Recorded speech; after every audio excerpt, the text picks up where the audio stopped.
Hello students, कैसे हैं आप सब। उम्मीद करते हैं आप सब बहुत बढ़िया होंगे और पढ़ाई लिखाई भी काफी जोरों शोरों से कर रहे होंगे।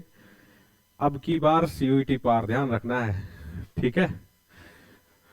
तो डायरेक्ट मुद्दे की बात करते हैं। लास्ट क्लास में हम लोग परसेंटेज शुरू किए थे, बेसिक कॉन्सेप्ट को सीखे थे और कुछ सवाल भी लगाए थे, छोटे छोटे बच्चों वाले सवाल लगाए थे। लेकिन धीरे धीरे हमारी कोशिश ये रहेगी कि अच्छे सवालों को भी आज लगाया जाए, ठीक है। तो उसी कड़ी को आगे बढ़ाते हैं और डायरेक्ट क्वेश्चन की ओर चलते हैं, इधर उधर की बात न करके। कम समय में जितना ज्यादा डिलीवर किया जा सके, कोशिश हमारी यही रहेगी कि ज्यादा से ज्यादा कंटेंट आप लोगों को दें। कंटेंट ज्यादा और क्वालिटी दोनों दोनों मेंटेन रखना है, क्वांटिटी और क्वालिटी दोनों को मेंटेन रखना है ना। तो हम शुरू करते हैं आज का।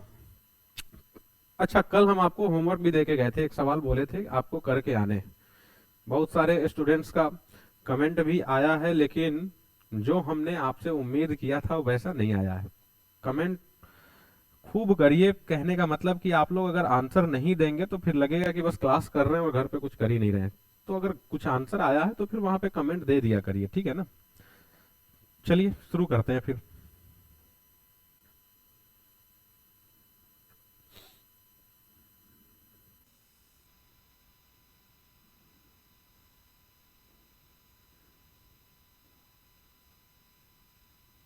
हम्म,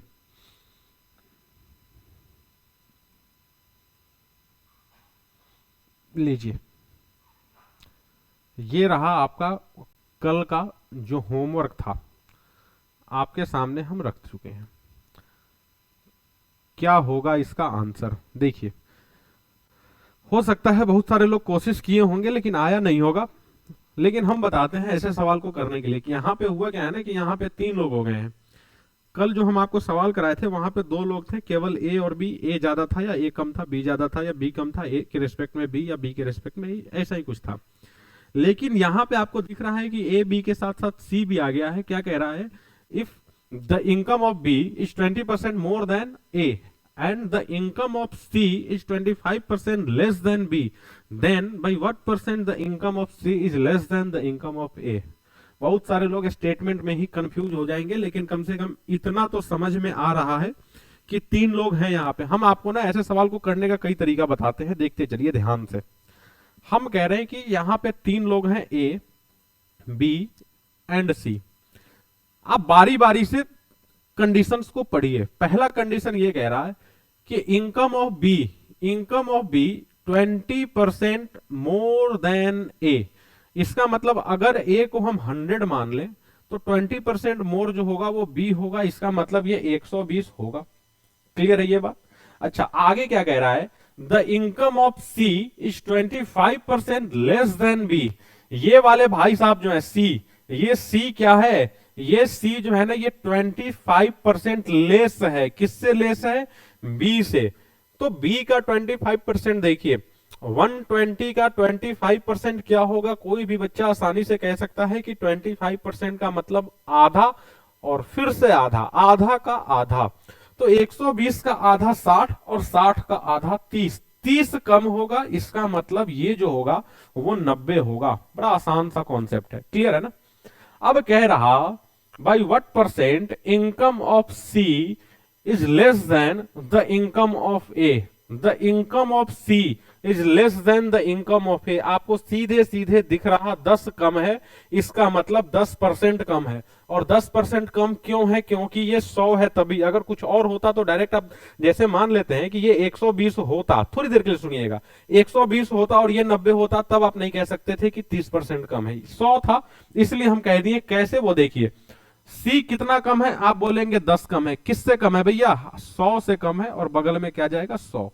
100 से 100 कैंसिल हो जाएगा। आप कह सकते हैं जी कि 10% कम आंसर हो जाएगा तुरंत। Option number 3। क्लियर है। इसको आप रेशियो मेथड से भी लगा सकते थे। रेशियो मेथड से कैसे लगेगा समझिएगा, हम आपको रेशियो मेथड से भी समझाने की कोशिश करते हैं। जहां पे सवाल अगर कभी सपोज कर लें कि फ्रैक्शन वाला हो जाए, फ्रैक्शन वाला कहने का मतलब ये 16 होल 2/3% हो जाए, ये 12 होल 1/2% हो जाए, इस तरह का कुछ अगर कंडीशन बन जाए तो फिर 100 मानना मुश्किल हो जाता है। हम आपको कल बताए थे ये चीज। तो यहां पे आप क्या करिए, बारी बारी से दोनों रिलेशन को बनाइए। पहला है ए बी, और दूसरा जो रिलेशन आपका दिया है वो किसका दिया है, बी और सी का ना, बी और सी ही है ना, ए बी और दूसरा बी सी, ठीक है। अब कह रहा है कि बी जो है 20% ज्यादा है ए से, इस 20% को क्या आप 1/5 लिखते हैं, और 1/5 का मतलब कि ये अगर 5 होगा तो ये 6 होगा, ये हम लोग कल पढ़ चुके हैं, कल के क्लास में कैसे होता है। यहां पे कह रहा है 25% लेस, 25% को आप 1/4 कह सकते हैं, और 25% लेस है, इसका मतलब ये 4 होगा तो ये 3 होगा। किसी को कोई कंफ्यूजन समझने में? कोई कंफ्यूजन नहीं। अब हम कह रहे हैं ना कि इन दोनों को मर्ज करना है, तो आप कैसे मर्ज करिए सीखिए। मर्ज करने का तरीका मतलब दोनों को मिलाने का तरीका हम आपको दिखा दें। 3 लोग हैं ए बी और सी, आप क्या करिए बारी बारी से लिखिए, ए को 6 दीजिए, बी को 5 दीजिए, अब बी को 4 दीजिए और सी को 3 दीजिए। आपको पता लगेगा कि बी के पास 2 नंबर हो चुके हैं, ए के पास 1 ही है और सी के पास 1 ही है। बगल से कॉपी कर दीजिए, यहां पे 5 लगा दीजिए और यहां पे 4 लगा दीजिए। अब मल्टीप्लाई कर दीजिए, ये हो जाएगा क्या 24, ये क्या हो जाएगा 20 और ये क्या हो जाएगा 15। ठीक है, कहीं पे कुछ गलती हो गई क्या? If the income of B is 20% more than, अच्छा अच्छा अच्छा अच्छा अच्छा अच्छा अच्छा, यहां पे गलती हो गई। एक मिनट यहां पे गलती हो गई। बी जो है वो 20% ज्यादा है, ये 6 होगा और ये 5 होगा, ठीक है ना, ए बी और सी, ठीक है। ये 5 6 और ये 4 3, यहां पे 3 और यहां पे 4, सॉरी बगल से 6, यहां पे 20, यहां पे 24 और यहां पे 18। आपको दिख रहा है 2 कम है, किससे कम है, 20 से कम है, और फिर बगल में 100, 2 से कट जाएगा 10 बार में और ये कट गया। आंसर आपका यहां से भी 10% आ सकता है। तो ये मेथड आप तब फॉलो करेंगे जब आपके पास क्वेश्चन जो हो ना फ्रैक्शन में हो।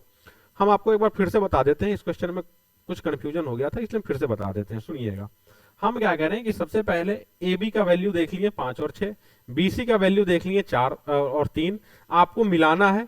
तो पहले हम क्या किए, ए बी को लिख दिए जैसे लिखा था, फिर हम क्या किए बी सी को भी लिख दिए जैसे लिखा था, बगल में जो खाली रह गया है सेम टू सेम बगल वाले को कॉपी कर देते हैं, यहाँ 6 आ जाएगा, यहाँ 4 आ जाएगा, फिर आप मल्टीप्लाई कर दीजिए। तो ए बी सी का जो एक्चुअल वैल्यू हो गया ना, वो आपको पता लग गया कि एक 20 हो गया, एक 24 हो गया और एक 18 हो गया, ठीक है। अब जिसका रिलेशन बनाना होगा बना दीजिए। कोई कंफ्यूजन किसी के मन में? कोई कंफ्यूजन नहीं, चलिए देख लीजिए इसको। चलते हैं अगले सवाल की ओर। चलिए आज का पहला सवाल आपके स्क्रीन पे ये रहा और एज इट इज रहा, सेम रहा जो अभी हम कराए थे आपको, सेम टू सेम सवाल है। ध्यान से देखिए क्या कह रहा है, if the income of A is 25% more than B and 50%, अच्छा थोड़ा सा चेंज है यहां पे, and 50% more than C, then by what percent income of C is less than the income of B.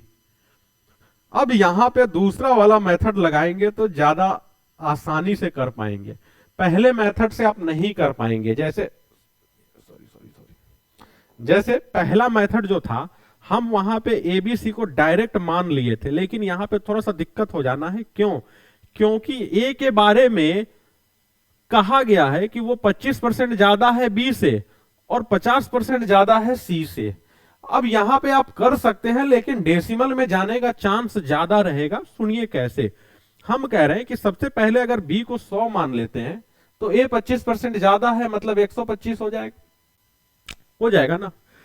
अब सी के बारे में क्या कह रहा है, ध्यान से देखिएगा कि ए जो है वो 25% ज्यादा था बी से और कह रहा है कि 50% ज्यादा है सी से।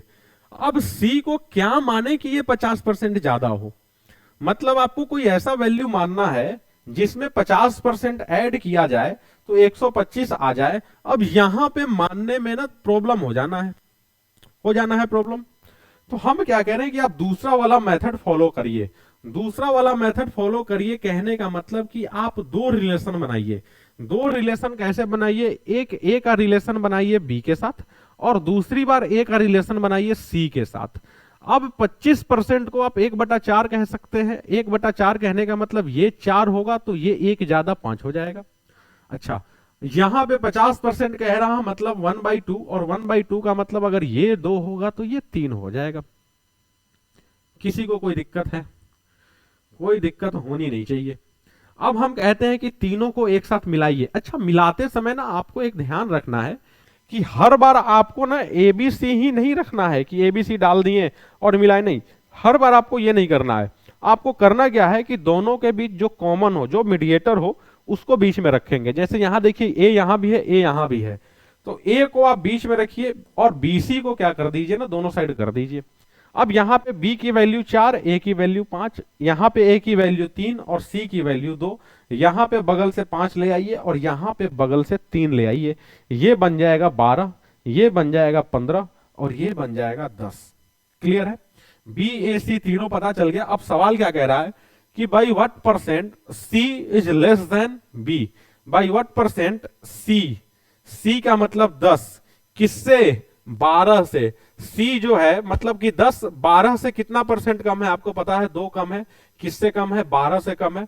और बगल में 100, ये कैंसिल हो जाएगा 6 टाइम्स। 2 से कैंसिल करेंगे 50 एंड 3, इसका मतलब 50/3, और 50/3 को 16 होल 2/3% आप कह सकते हैं। ऑप्शन में भी आपको दिख रहा है, ये सेकेंड वाला ऑप्शन जो होगा वो सही ऑप्शन होगा।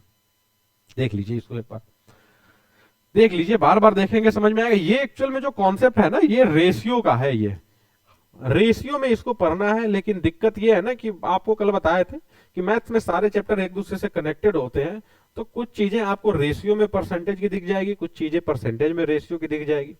तो ये चलता रहेगा, ठीक है ना। बाकी रेशियो जब पढ़ेंगे तो डिटेल वहां भी ऐसे क्वेश्चन को लगाएंगे, ठीक है। कोई दिक्कत है? कोई दिक्कत नहीं है ना? कोई दिक्कत नहीं है। चलिए आगे चलते हैं। आगे लीजिए, थोड़ा थोड़ा बड़ा बड़ा सवाल आ रहा आपके सामने। देखिए, सवाल के लेंथ पे या साइज पे आपको नहीं जाना है, सवाल के अंदर जो कह रहा है उस पे जाइए, लेंथ पे मत जाइए। क्या कह रहा है सुनिए और देखिए, पढ़िए इसको। A person spends 18% of his salary on house rent, ठीक है, 23.5% on fooding, 13% on the education, 12.5% on health and 16% on other activities. Clear है? If he is able to save ₹6120 every month, then find his annual salary. बहुत बढ़िया, बहुत बढ़िया। देखिए, आपको पता है कि अगर कोई कमा रहा है तो दो ही चीज हो रहा होगा, या तो वो खर्च कर रहा होगा या तो वो बचा रहा होगा, तीसरा कुछ नहीं हो सकता है। तो आपको क्लियरली बोला हुआ है कि वो 100% कमाया और 100% में से बारी बारी से 18% कहीं और चला गया, 23.5 कहीं और चला गया, मतलब बारी बारी से आपको दिया हुआ है। तो ऐसे क्वेश्चन दो तरीके के होते हैं। ये तो आपका पहला हुआ, बाकी दूसरा हम देखेंगे अगले क्वेश्चन में, हो सकता है वो मिल जाए। पहले इसको समझिए, हम क्या कह रहे हैं कि 18% गया, कहीं पे गया, जाने दीजिए। उसके बाद क्या गया, 23.5% भी कहीं पे गया, इसको भी जाने दीजिए। 13% गया, 0 कर देते हैं, ठीक है। और क्या गया, 12.5% भी गया, और क्या हुआ है,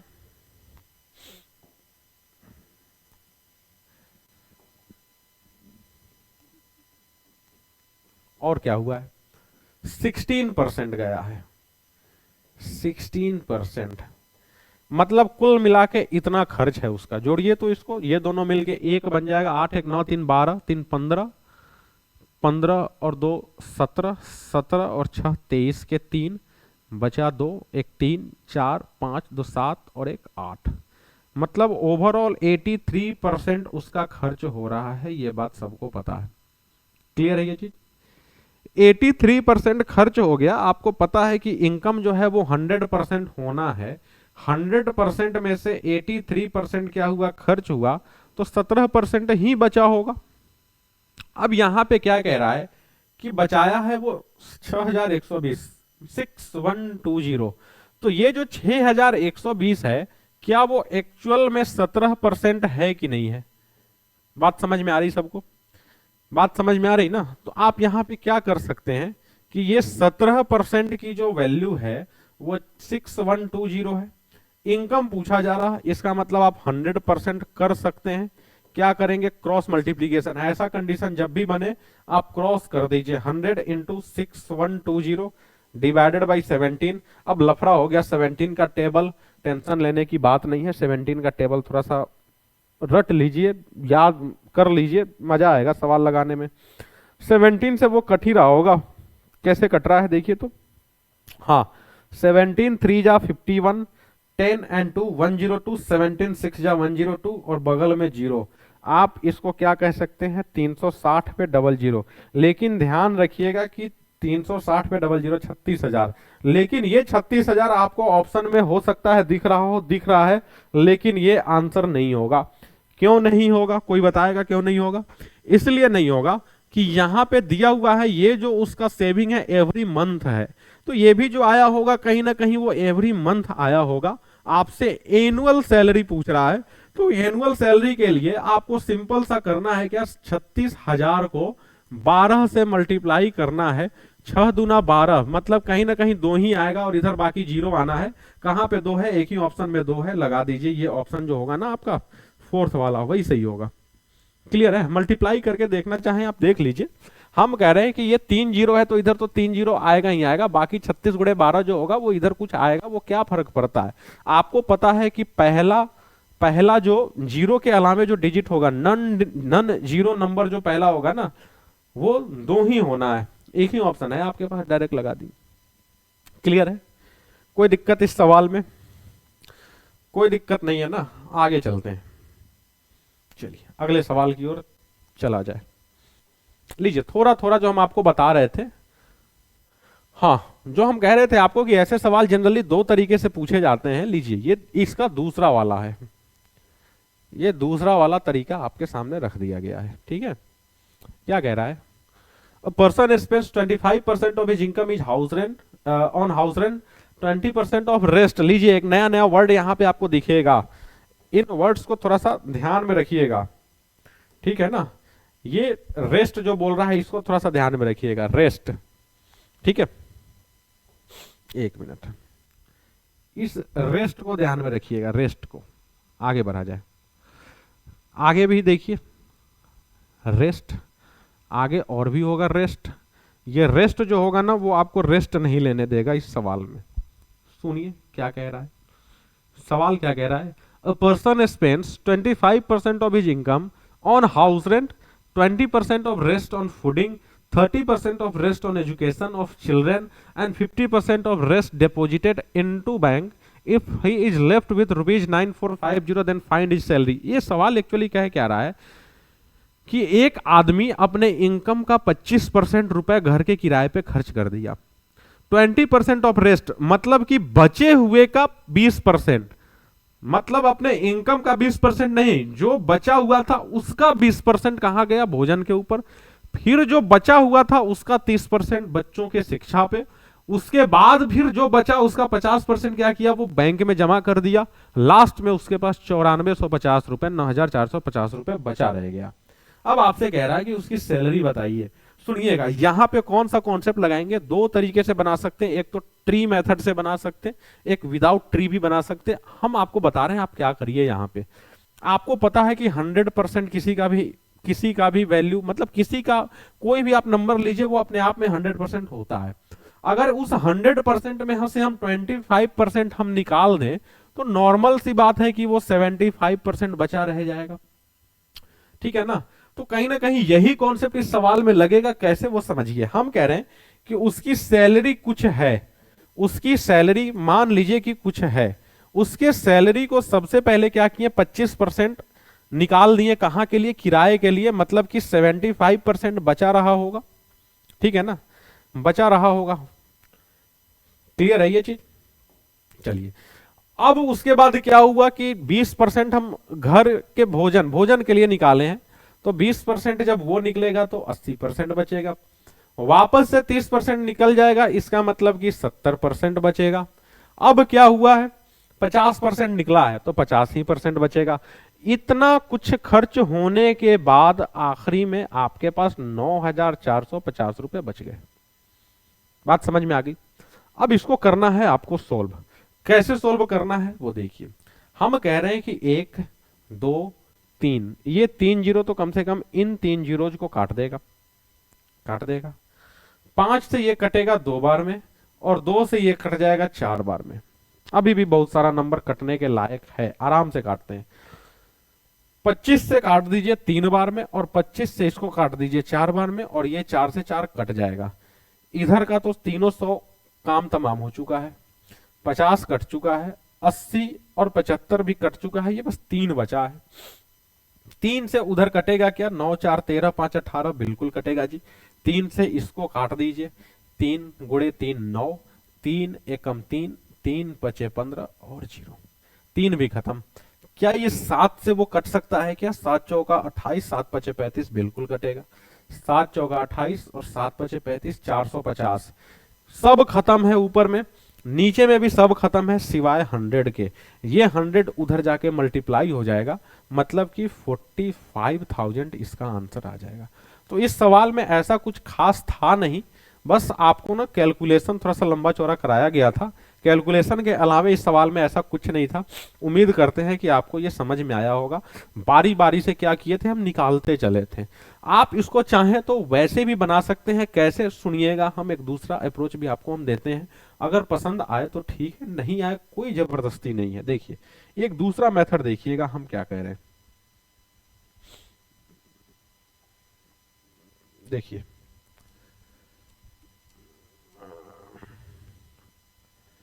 जो हम आपको अभी ट्री मेथड बोल रहे थे ना, वो ट्री मेथड से भी आप बना सकते हैं। कैसे, देखिए किसी का इनकम सपोज कर लीजिए 100 है, 100 में से सबसे पहले 25 चला गया, इसका मतलब 75 बचा रहा।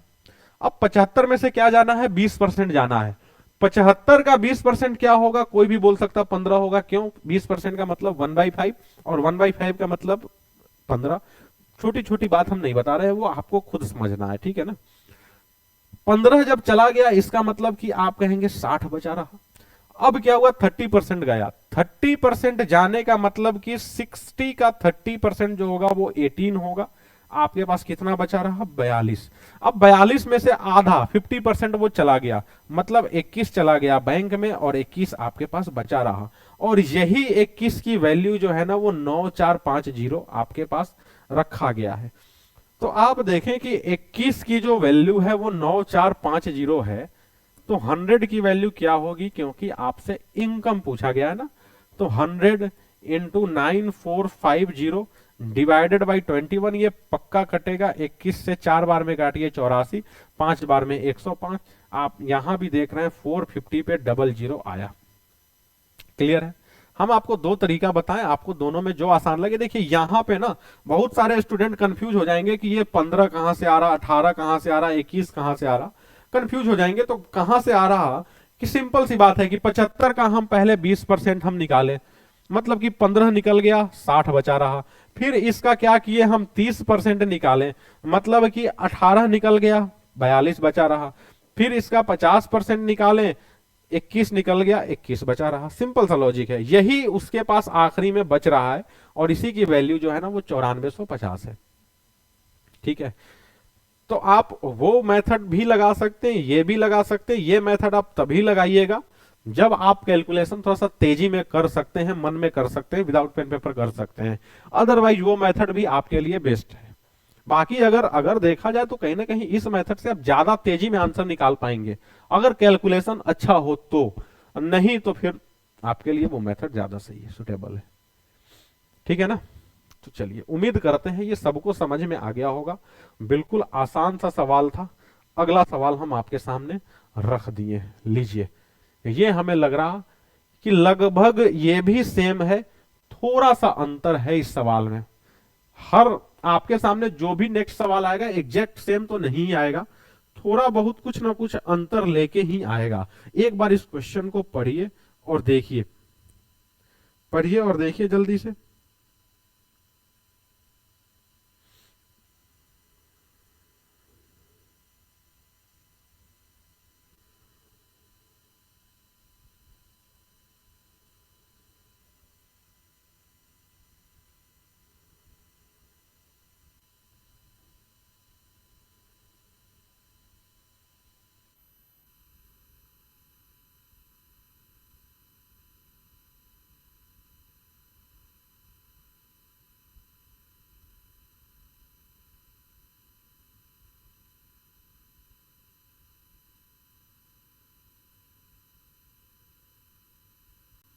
चलिए अब हमारी बारी, हम बता दें इसको, बता दिया जाए।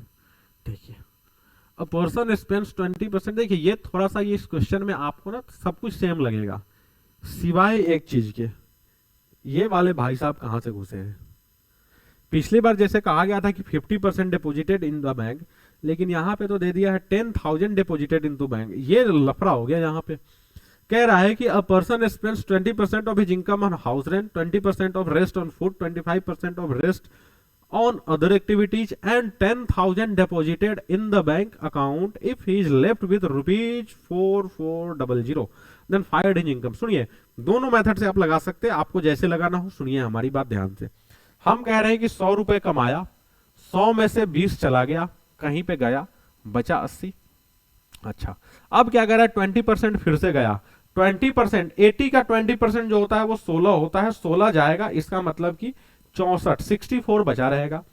25%, 64 का 25% आपको पता है आधा का आधा मतलब कि 16 ही होना है, आपके पास 48 बचा रहेगा। इसके आगे सुनिएगा, इसके आगे हो क्या रहा है, इसके आगे 10,000 रुपए कहां गया, बैंक में गया, और 44,000 रुपए जो आपके पास, सॉरी 4400 रुपए आपके पास बचा रहा। तो यहां पे आप एक चीज समझ सकते हैं, ये दोनों जो निकले हैं वो कहीं ना कहीं 48 से ही निकले हैं ना। तो क्या हम इन दोनों को जोड़ के क्या 48% के इक्वल्स में रख सकते हैं कि नहीं रख सकते? आप कह सकते हैं रख सकते हैं। मतलब हम ऐसा करते हैं ना कि मान लेते हैं कि ये 10,000 रुपया बैंक में गया ही नहीं, तो बैंक में जब नहीं गया होगा इसका मतलब आपके पास 14,400 रहा होगा, और ये 14,400 कहां से आया, तो आप कहेंगे ये 48 ही तो 14,400 है ना। तो ये 48 को क्या आप 14400 कह सकते हैं? जी कह सकते हैं। जब 48 की वैल्यू ये, तो 100 की वैल्यू आपसे पूछी जा रही, लगाइए क्रॉस मल्टीप्लीकेशन कैंची चलाइए जल्दी से यहां पे 48, ठीक है। देखिए 24 का टेबल अगर याद होगा तो तुरंत आसानी से कह देंगे कि भाई 24 से ये 2 बार में, और 24 से ये 6 बार में ना, और 2 से ये चला जाएगा 300 बार में। मतलब कि 300 के ऊपर 2 जीरो, कहीं पे दिख रहा है 300 के ऊपर 2 जीरो, यहां पे दिख रहा है आपको 300 के ऊपर 2 जीरो, ठीक है। तो ये क्वेश्चन में एक कुछ नया था, तो सिर्फ ये नया था, बाकी सेम था। और यकीन मानिए कि यही नया होने के कारण बहुत सारे लोग परेशान भी हुए होंगे इस सवाल में, ठीक है ना। हम आपके सामने सवाल रखते हैं ना, तो डायरेक्ट आप सॉल्यूशन की ओर मत कूद जाइए कि हम सॉल्यूशन कराएंगे ही। पहले आप वीडियो को पॉज कर करके ना खुद से सॉल्व करने की कोशिश करिए, जब नहीं होता है तब लगाइए। ये 1 घंटा का जो आपको आपके सामने जो वीडियो रखा जा रहा है ना, उस 1 घंटा को ना आप 2 घंटा देखिए। मतलब कि पॉज कर करके आप सोल्व करिए, ये नहीं कि भाई सवाल आया सर तो बता ही देंगे हम देख लेते हैं डायरेक्ट, नहीं ऐसा नहीं करना है, ठीक है ना। चलिए अगला सवाल देखते हैं, हटा देते हैं इसको, कोई दिक्कत होनी नहीं चाहिए इसमें। अगला सवाल लीजिए, थोड़ा सा डिफरेंट अलग टाइप का सवाल आपके सामने रखा गया। ये हमें लगता है कि पता नहीं कितना बार, मतलब कितने बार ये सवाल एग्जाम्स के अंदर पूछ लिया गया हो।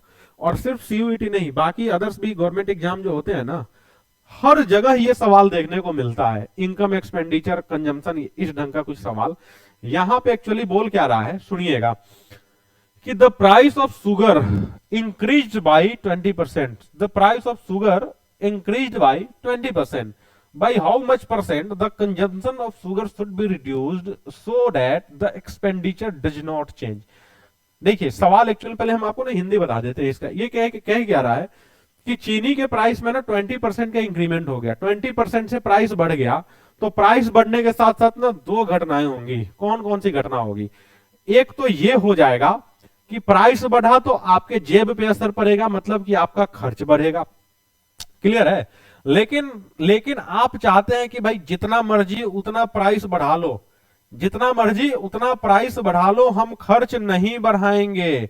तो अगर खर्च नहीं बढ़ाना चाहते हैं तो आपको ना कंजम्पशन में कटौती करना ही पड़ेगा। जैसे हम कह रहे हैं कि मान लीजिए कि अभी मार्केट में समोसा 8 रुपए का मिल रहा है ना, तो हो सकता है आप 2 खाते होंगे, लेकिन कल को अगर पता चले कि नहीं भैया समोसा जो है ना वो 30 रुपए का एक मिल रहा है, तो होगा क्या कि आप खाना ही छोड़ देंगे, या तो 2 के बदले 1 खाएंगे। तो कहीं ना कहीं आपका कंजम्पशन जो होता है ना वो अफेक्टेड होता है। कैसे? प्राइस को लेके। अगर आपको वही उल्टा पता चल जाए कि समोसा 2 रुपए का हो गया है, तो जो 2 खाता था वो भी अब 5-6 खा लेगा। नहीं, बात वही है ना।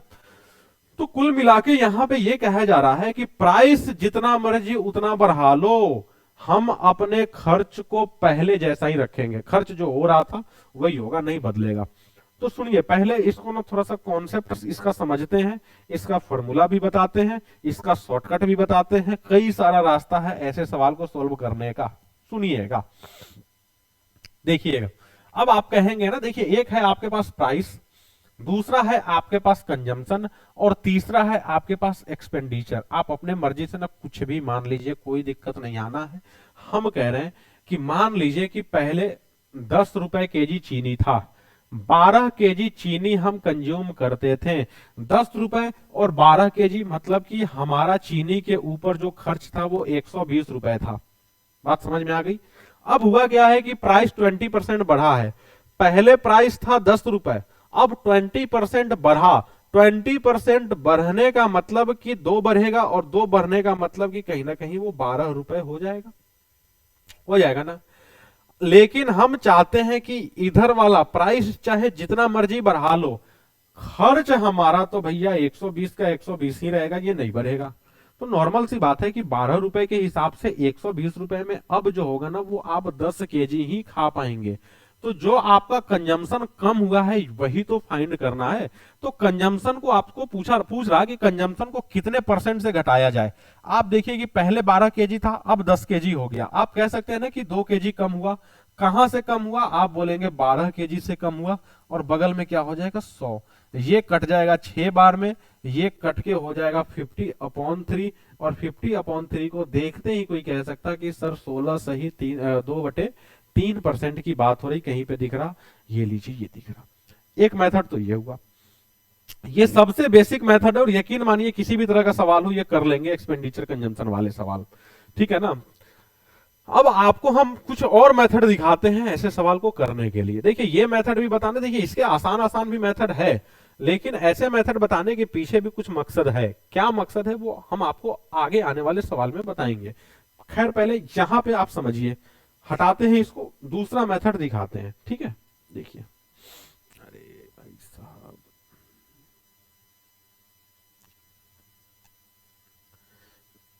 देखिए दूसरा मेथड, देखिए सबसे सिंपल मेथड, दूसरा मेथड।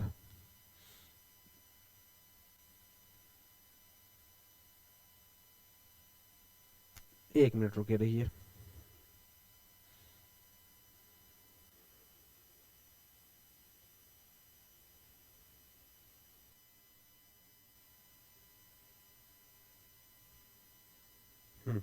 देखिए, दूसरा मेथड हम आपको बताते हैं, सुन लीजिए। एक होता है प्राइस और दूसरा होता है कंजम्पशन। हम अगर ऐसा कहें, आप लोग कॉमर्स के स्टूडेंट हैं, अगर हम ऐसा कहें कि इन दोनों के बीच जो रिलेशन होता है ना, इनवर्स रिलेशन होता है, आप कह सकते हैं ये दोनों एक दूसरे के इनवर्सली प्रोपोर्शनल होते हैं। कहने का मतलब कि अगर एक बढ़ेगा तो दूसरा घटेगा, एक घटेगा तो दूसरा बढ़ेगा ना।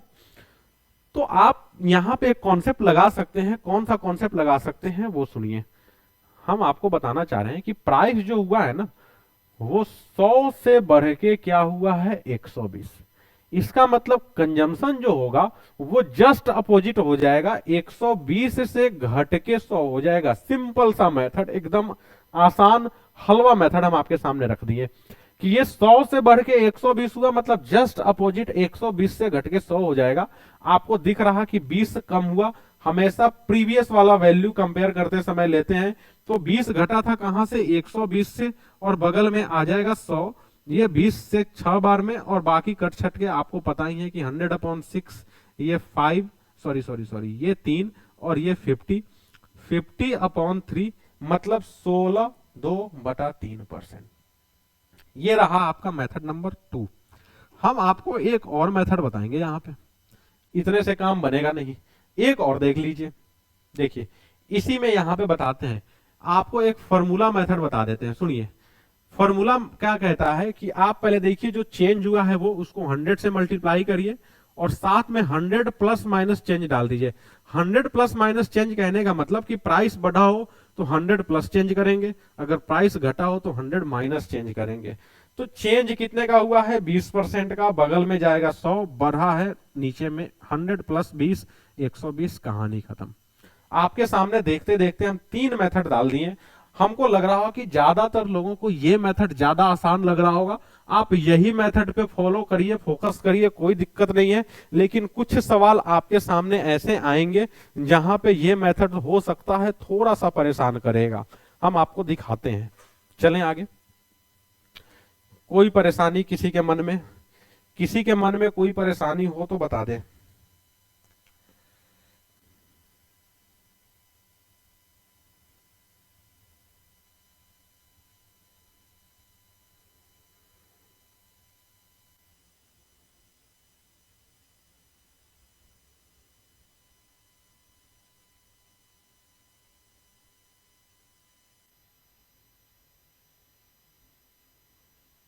लीजिए अगला सवाल। देखिए हम जो कह रहे थे ना आपको कि एक सवाल आएगा जहां पे आप परेशान होंगे, ये रहा वो सवाल। लीजिए कौन बताएगा इसका आंसर।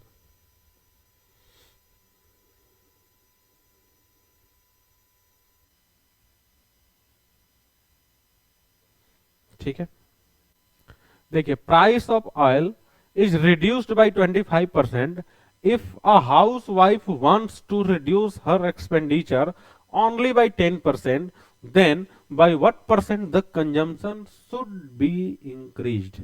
बहुत बढ़िया। देखिए यहां पे हुआ क्या है ना कि प्राइस 25% घटा है, कह रहा है कि तेल के कीमत में 25% की कटौती कर दी गई, तेल का प्राइस 25% से कम हो गया। आगे क्या कह रहा है कि एक हाउसवाइफ जो है वो चाहती है कि उसका एक्सपेंडिचर 10% से बढ़े, मतलब कि प्राइस 25% से कम हो जाए और एक्सपेंडिचर 10% से बढ़ जाए। इसका मतलब कंजम्पशन को आपको बढ़ाना ही पड़ेगा, क्योंकि प्राइस घटा और एक्सपेंडिचर बढ़ गया, इसका मतलब कंजम्पशन बढ़ेगा ही बढ़ेगा। तो ऐसे सवाल में आप अपने मर्जी से मत लगा दीजिएगा कि 25 उधर घटा और 10 उधर बढ़ा मतलब 35% हो जाएगा, नहीं, ऐसे नहीं करना है आपको। आपको करना क्या है वही मेथड हम देखते हैं। अब यहाँ पे तो फॉर्मूला फ्लॉप हो जाएगा, 100 से 75 हुआ वो भी कहीं ना कहीं आपको लगेगा कि फ्लॉप हो रहा है। सुनिए आप क्या करिए, एक हुआ प्राइस, दूसरा हुआ कंजम्पशन और तीसरा हुआ एक्सपेंडिचर। हम कह रहे हैं कि यहां भी आप कुछ भी मान लीजिए, हम कह रहे हैं कि आप मान लीजिए यहां भी 10 रुपए, मान लीजिए 10 रुपए, ठीक है ना, 10 रुपए केजी था तेल। सपोज कर लीजिए कि कुछ भी आप मान लीजिए, मान लीजिए 12 केजी जो पिछली बार माने थे, इसका मतलब कि 120 रुपए आपका खर्च होगा, नॉर्मल सी बात है ना। अब हुआ क्या है कि 25% से रिड्यूस हो गया, मतलब कि प्राइस जो हो गया ना 25 रुपए से, मतलब 2.5 कम हो गया, 7.5 रुपए हो गया। और अब आप चाहते हैं कि आपका जो खर्च हो वो 10% बढ़े, मतलब कि 132 रुपए हो जाए। यहां पे कुछ डेटा ऐसा रख लिए कि हो सकता है डेसिमल में चला जाए, आपकी मर्जी, कुछ भी रखेंगे ना, ऐसा कोई प्रॉब्लम होना नहीं है। तो जो आपका कंजम्पशन होगा वो क्या 132 अपॉन में 7.5 होगा कि नहीं होगा। इसको आप ऐसे भी तो लिख सकते हैं 132 इंटू 10 अपॉन में 75। अब कैंसिल करिए इसको, किससे कैंसिल होगा, 5 से 2 बार में, 5 से ये 15 बार में। क्लियर है। देखिए यहां पे ना डेसिमल में जा रहा, 3 से करिए कोई दिक्कत नहीं है, 3 से करिए 5 बार में, 3 से कर दीजिए ये 4 और ये भी 4, मतलब कि 88 अपॉन में क्या बन रहा है, ये 5 बन रहा, 88 अपॉन 5। इसको डेसिमल में भी आप ब्रेक कर सकते, डबल कर दीजिए, मतलब 17.6। 12 से कितना बढ़ के हो गया जी 17.6, मतलब कि 5.6 बढ़ा, कहां से 12 से, बगल में चला जाएगा 100, ये खत्म होके यहाँ पे आ जाएगा 0 ना। देख के लग रहा है कि 45% ऐसा कुछ आंसर होगा क्या, 12 चौका 48, हाँ 0 से 0 जाएगा, 4 से 3 बार में, 4 से 14 बार में, नहीं कुछ गड़बड़ हो गया क्या यहाँ पे, 10 12 120, 25% घटा मतलब कि 7.5। कंजम्पशन जो है वो एक्सपेंडिचर 10% बढ़ा 132, ठीक है, 132 डिवाइडेड बाई 7.5, ऊपर में 10, ठीक है, 5 से 2 बार में, 5 से 15 बार में, वो भी ठीक है। ठीक है, 3 से ठीक है, 88 5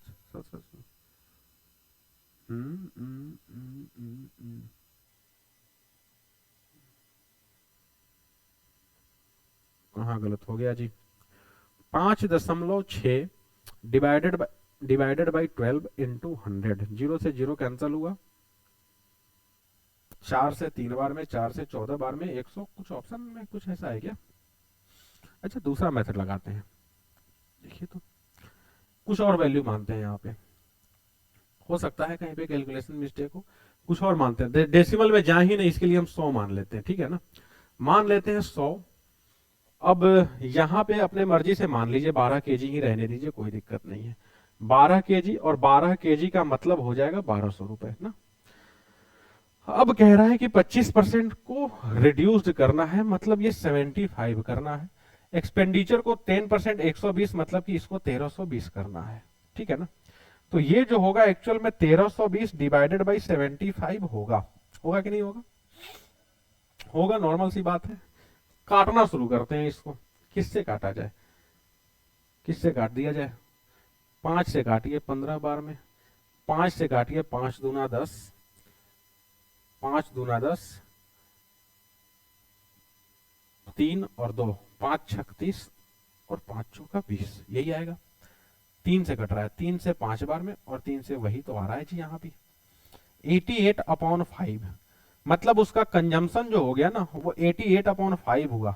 और 88/5 को आप 17.6 आप कह सकते हैं। यहां से भी तो वही आ रहा, तो कुछ 12 था पहले, और 17.6 हो गया, मतलब कि 5.6 आपका बढ़ रहा है। कहां से? 12 केजी से, और बगल में जाएगा 100। ठीक है ना? ये हटेगा तो नीचे में 0 बढ़ेगा, 0 से 0 कैंसिल हो जाएगा। 4 से काट देंगे 3 बार में, और 14 चौका 56, 140 और बटे में 3 आ रहा जी।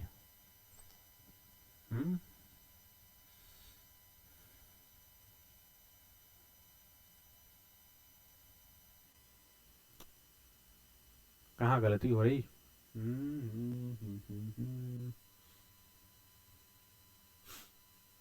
Then by what percent the consumption should be increased? 1320, 75, 100।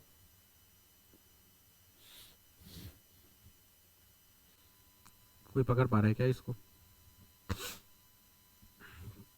इसको हमने 100 मान लिया, इसको हमने 12 मान लिया, 1200 रुपए हो गए, ठीक है। 25% घटा दिया मैंने, मतलब 75 कर दिया। 10% हमने इसको बढ़ा दिया, मतलब 1320 कर दिया। 1320 को हमने 75 से डिवाइड कर दिया, ठीक है। 2 से पहले हम 5 से काटे 15 बार में, और 5 से काटे 5 दूना 10, 5 36, 5 चौका 20, ठीक है, 88। सही तो है जी सब। 140 आ रहा।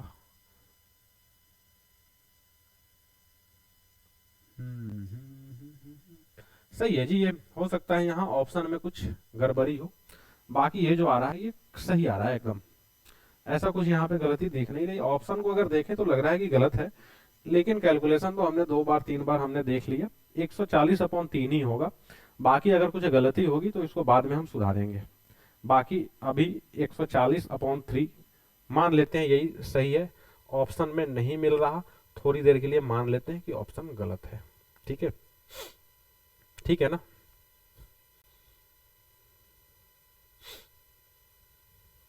चलिए।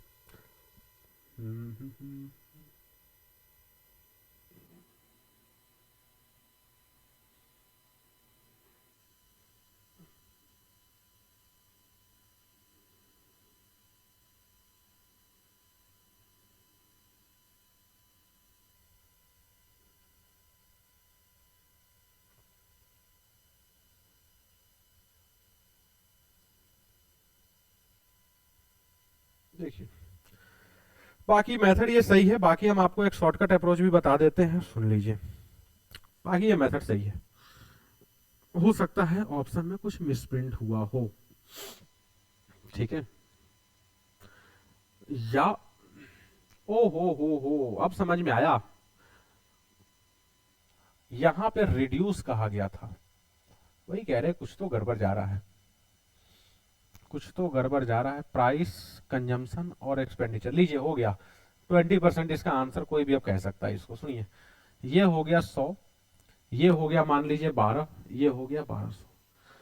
25% क्या करना है, कम करना है, 75 हो गया। 10% कम करना है मतलब 1080 करना है, ठीक है। तो इसका मतलब ये 1080 डिवाइडेड बाई 75। अब क्या बनेगा, काटिए 5 से इसको 15 बार में, 5 से 5 दूना 10 और 16 कटेगा, 2 1 3 6, 3 से कट जाएगा 5 बार में, और 3 से 7 और 2 72/5 का मतलब क्या हो जाएगा, 14.4। आप देख रहे हैं ना कि 2.4 बढ़ रहा कहां से, 12 से, और बगल में 100। लीजिए हो गया सोल्व, 12 दूना 24, 20%। लीजिए 20% हो गया। मेथड वही था, एक बस ये छोटे से वर्ड के कारण मिस्टेक हो रहा था। यहाँ पे एक्सपेंडिचर को रिड्यूस करने बोल रहा था, हम लोग एक्सपेंडिचर को क्या बढ़ा रहे थे, इसलिए हम कह रहे थे कि हो सकता है कि गलती हम लोग से हो रही थी, बाकी ऑप्शन एकदम सही था 20%, ठीक है ना। तो आपको जो मेथड फॉलो करना है वो ये फॉलो करना है। देखिए हम आपको डायरेक्ट एक शॉर्टकट अप्रोच बताते हैं, ये याद रख पाए तो मजा आ जाए। सुनिए क्या करिए ऐसे सवाल के लिए कि 25% से घटा मतलब कि 75 हो गया, और 10% से वो घटा मतलब कि 90 हो गया। आप यहीं पे देख लीजिए कि 15 का डिफरेंस कहां से, 75 से, और बगल में 100। किसी भी क्वेश्चन में ये मेथड लग जाएगा। 20% आप आंसर आप ला सकते हैं विद इन 3 4 5 सेकेंड आसानी से, ठीक है। 25% कम हुआ मतलब 75, और 10% वो कम हुआ मतलब 90। 75 से 90, कहानी खत्म। क्लियर।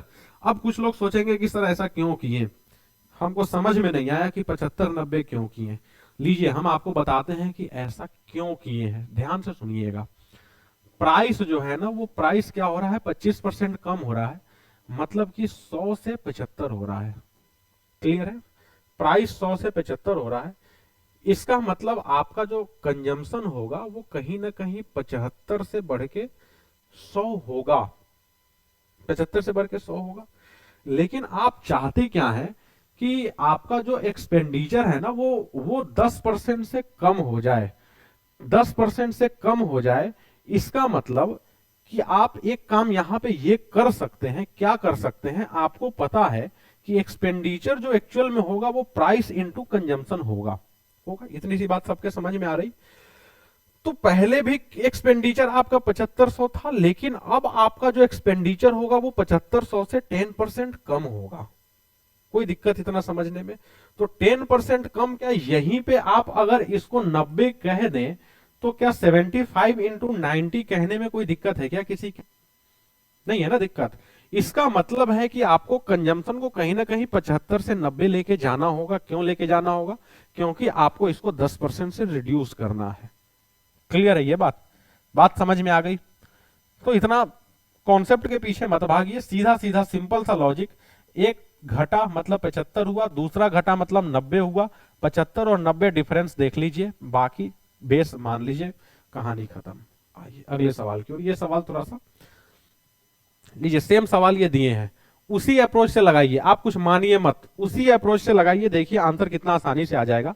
क्या कह रहा है कि the price of petrol is decrease by 20%, a person increase the expenditure on petrol by 36%, by what percent consumption is increased. सुनिएगा, कह रहा है कि पेट्रोल का प्राइस 20% से कम हुआ मतलब कि 80 हुआ, एक्सपेंडिचर 36% से बढ़ा मतलब कि 136 हुआ। आप देख पा रहे हैं ना कि 56 कहां से, 80 से, बगल में 100। कोई भी देख के कह सकता कि जी 70% आंसर होगा। बताइए कि 10 सेकेंड से ज्यादा लगना था क्या ऐसे सवाल में? नहीं लगना था। बाकी आप 100 मान के भी कर लेंगे, कोई दिक्कत नहीं है। अगर किसी भी भाई को चाहिए कि 100 तो देखिए 100 भी देखना चाहते हैं, सुनिए 100 भी देख लीजिए। प्राइस हो गया, कंजम्पशन हो गया, एक्सपेंडिचर हो गया। मान लीजिए कि ये 100 है, ये 10 है, इसका मतलब कि ये 1000 होगा, ठीक है ना।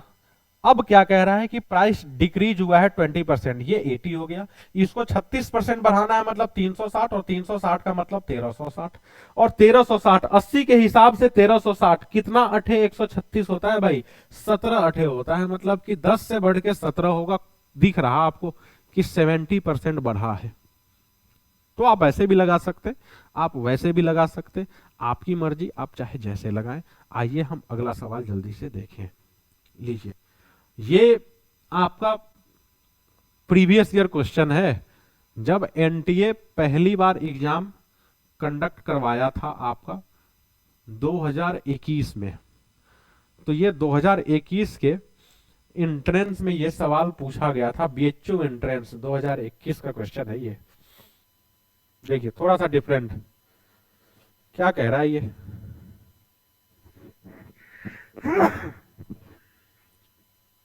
क्या कह रहा है देख लीजिए जल्दी से। कह रहा है the price of sugar is increase by 25%, a person can buy 3 kg less sugar for rupees 360, find the increased price of sugar। ध्यान से सुनिएगा, क्या कह रहा है कि चीनी के कीमत में 25% की वृद्धि कर दी गई। वृद्धि करने से हुआ क्या कि एक आदमी 3 केजी चीनी कम खरीद पा रहा है। कितने में? 360 रुपए में।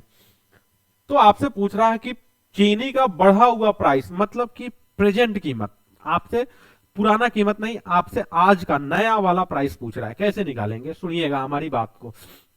यहां पे कुछ मान के भी काम नहीं चलेगा, बाकी लंबा चौड़ा रेशियो थेशियो मेथड नहीं लगाना है। ध्यान से सुनिए हम क्या कह रहे हैं। कह रहा है कि चीनी के प्राइस में 25% की वृद्धि कर दी गई, और उसके कारण हुआ क्या है कि एक आदमी 3 केजी चीनी कम खरीद रहा है। कितने में? 360 रुपए में। आप समझिए, एक कहानी के माध्यम से समझिए। मान लीजिए कि हम 360 रुपए लेके मार्केट जाते थे, क्या करने? चीनी खरीदने। आज भी 360 रुपए लेके चीनी खरीदने गए, लेकिन आज हम 360 रुपए में उतना चीनी नहीं खरीद पा रहे हैं जितना कि पहले खरीदते थे। क्यों नहीं खरीद पा रहे हैं? क्योंकि प्राइस जो है वो 25% से बढ़ गया है। दुकानदार बोला कि 25% से प्राइस बढ़ा है, आप हमको 25% ज्यादा दो। 25% ज्यादा दो कहने का मतलब कि हमें 90 रुपए ज्यादा पे करना था कि नहीं? देखिए ना, 25 से कट जाएगा 4 बार में, और 4 से 4 नमा 36, मतलब हमको 90 रुपए ज्यादा देना है। हम क्या हुआ कि लेके तो गए थे भैया 360 ही, हम दुकानदार को कहें कि भाई 90 रुपए हमसे कम ले लो, मेरे पास 90 रुपए है नहीं। बदले में दुकानदार ने कहा हमसे आप 3 केजी चीनी कम ले लो। इसका मतलब चीनी का जो प्राइस होगा ना वो कहीं ना कहीं 30 रुपीज पर केजी होगा। बात समझ में आ गई? तो सिंपल सा आपको करना क्या है कि 360 का 25% निकालना है। क्या आ गया? 90। वो 90 कम दिया, बदले में 3 केजी चीनी दुकानदार ने काट लिया। 90 रुपए में 3 केजी चीनी, इसका मतलब चीनी का जो प्राइस होगा वो 30 रुपीज पर केजी होगा। बिल्कुल आसान सा मेथड। आपको इतना इधर उधर का मेथड देखना ही नहीं है। मेथड देखिए, परेशान हुई, हटाइए इस चीज को। ठीक है ना? आइए अगला सवाल, सेम सवाल होगा अगला। देखते हैं कितने लोग इसको कर पाते हैं। देखिए, बताइए जल्दी से इसका आंसर क्या होने वाला है। देखिए, due to reduction of 20% in the price of sugar, a person can buy 4 kg more for ₹720। Find the old price of sugar. सवाल ये कह रहा है कि चीनी के प्राइस में 20% की कमी कर दी गई। भाई कम किया गया है, इसका मतलब वो ज्यादा खरीदेगा, ये पक्की सी बात है। 20% कम किए हैं, 720 रुपए में वो कितना खरीद रहा? 4 केजी ज्यादा। हम आपको क्या बताएं कि 720 रुपए मार्केट लेके जाता था, प्राइस 20% से कम हो गया है। 20% से कम होने का मतलब है कि इसको इस बार 144 रुपए कम देने थे, लेकिन वो बोला कि नहीं 144 रुपए मेरे से ज्यादा ले लो, हम 144 रुपए कम नहीं देंगे।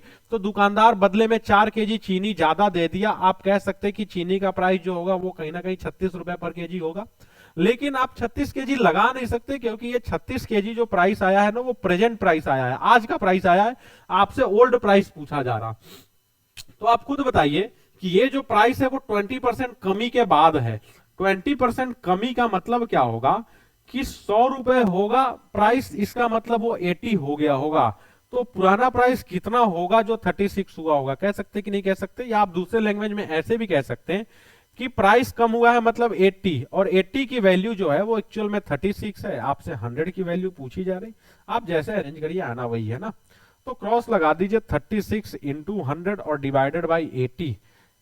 क्या होगा? 0 से 0 जाएगा, 4 से काट दीजिए 2 बार में, ये 9 बार में, और ये चला जाएगा 5 बार में, 9 पचे 45। तो जो प्राइस होगा वो 45 रुपए पर केजी होगा, पुराना प्राइस। अगर आपसे करेंट प्राइस पूछा होता तो फिर ये होता, आपसे पुराना प्राइस पूछा है मतलब कि 45 रुपए पर केजी होगा। ठीक है, कोई दिक्कत, कोई परेशानी, किसी के मन में कोई सवाल हो तो बता दें हमें। कोई दिक्कत नहीं ना? कोई दिक्कत नहीं है। चलिए फिर अगला सवाल।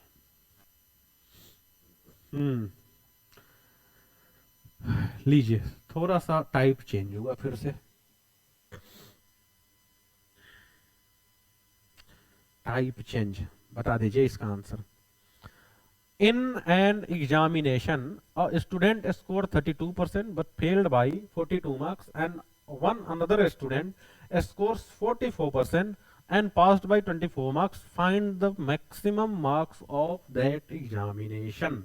देखिए यहाँ पे कह रहा है कि एक स्टूडेंट जो है ना, एक स्टूडेंट 32% मार्क्स लाया, सॉरी, एक स्टूडेंट जो है वो 32% मार्क्स लाया और 42 मार्क्स से फेल हो गया। एक दूसरा विद्यार्थी 44% मार्क्स लाया और 24 मार्क्स से पास हो गया। Find the maximum marks. आपसे ना टोटल मार्क्स, टोटल कितने मार्क्स का एग्जाम था ये पूछा जा रहा। यहाँ दो विद्यार्थी हैं, सपोज कर लीजिए, एक है भाई साहब ए और दूसरे भाई साहब हैं बी। ए जो है ना वो 32% लाया है, लेकिन आपको पता है कि ये सफिशिएंट नहीं था, ये फेल हो गया है। मतलब पास होना था तो उसको 42 मार्क्स और लाना था। तो आप कह सकते हैं कहीं ना कहीं ये जो है पासिंग मार्क्स है। अच्छा, बी जो है वो 44% लाया है और आपको पता है कि ये थोड़ा सा ज्यादा हो गया है, वो 24 कम भी लाता तो भी चलता। मतलब कि ए पासिंग मार्क्स जो आया कहीं ना कहीं ए के केस में ये होगा, बी के केस में ये होगा, और दो अलग अलग विद्यार्थियों के लिए पासिंग मार्क्स अलग अलग नहीं होगा। इसका मतलब ये दोनों आपस में कहीं ना कहीं इक्वल होंगे। सिंपल सी बात है कि नहीं है? तो हम क्या करते हैं, परसेंटेज को एक साइड, बाकियों को एक साइड। इस 24 को उठा के इधर लाएंगे तो क्या बन जाएगा, आप कहेंगे 42 प्लस 24। अच्छा, ये जब उधर जाएगा तो क्या बन जाएगा, 44% माइनस 32% होगा कि नहीं होगा? कितना होगा जी जुड़ के, ये 44 और 32, सॉरी 42, कितना, सॉरी 42 और 24, ये हो गया 6 और ये भी हो गया 6, और इधर कितना हो गया 12%। कोई दिक्कत है?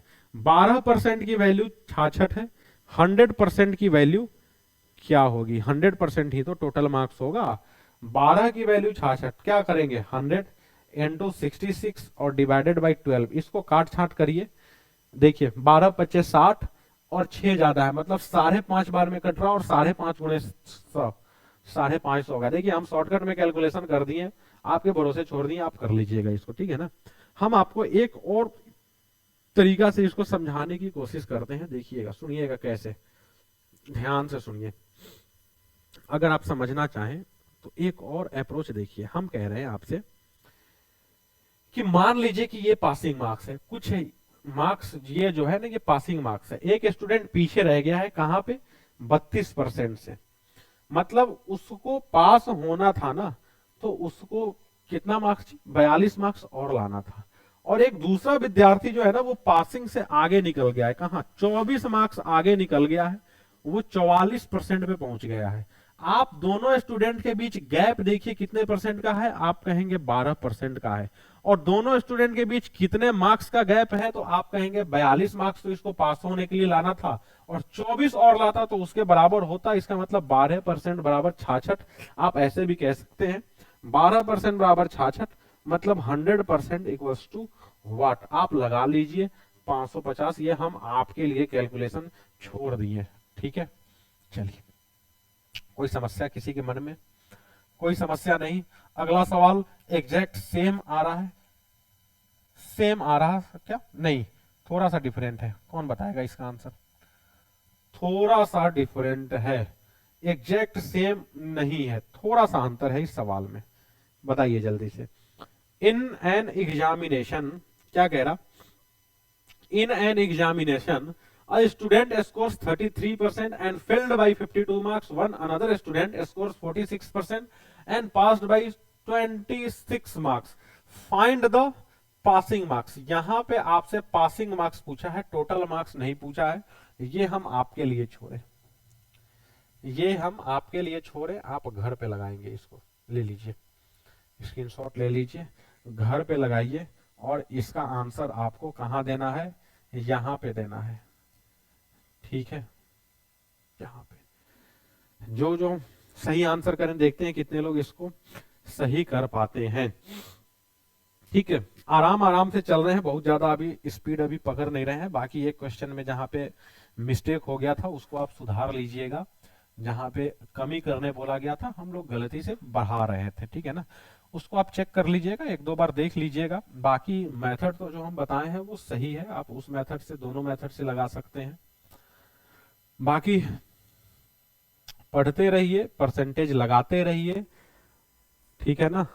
आपसे मिलेंगे अगले क्लास में फिर कुछ अच्छे अच्छे नए नए सवाल के साथ। इसी सीरीज को हम आगे बढ़ाएंगे, ठीक है। तब तक आप पढ़ते रहिए, मजा करते रहिए, खुश रहिए।